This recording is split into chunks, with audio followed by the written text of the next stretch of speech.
সকাল সকাল ফজর নামাজ পড়ে আসি, দেখি ফেসবুক আমাকে কন্টেন্ট মনিটাইজেশন দিয়ে দিছে। খুশির সংবাদ, আলহামদুলিল্লাহ।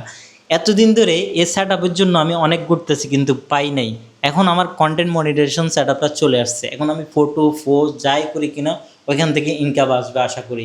আমার এতদিন রেলস সেট আপ ছিল, শুধু অ্যাডস অন রেলস ছিল। এতদিন আমার কন্টেন্ট মনিটাইজেশন ছিল না। আমি তো ঘাবড়িয়ে গেছি যে আমার কন্টেন্ট মনিটাইজেশন কেন আসতেছে না, আমার কথা মনে ভিডিওতে ভুল আছে না। আমার ভিডিওতে ভুল নেই, শুধু একটাই ভুল ছিল, সেটা হলো আমি ছবি কম পোস্ট করতাম আর লেখালেখি কম করতাম। এখন আমি ইদানিং ছবিও ছাড়তেছি, লেখাও পোস্ট করতেছি, টোটালি লং লং ভিডিও ছাড়তেছি। এই জন্য আমার তাড়াতাড়ি কন্টেন্ট মনিটাইজেশন সেট আপটা চলে আসছে।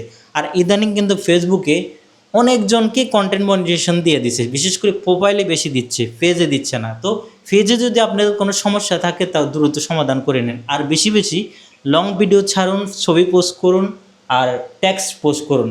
ফেসবুক ভ্যারাইটিস চাচ্ছে, মানে ভ্যারাইটিস পোস্ট করবেন, তাহলে আপনি কন্টেন্ট মনিটাইজেশন পেয়ে যাবেন।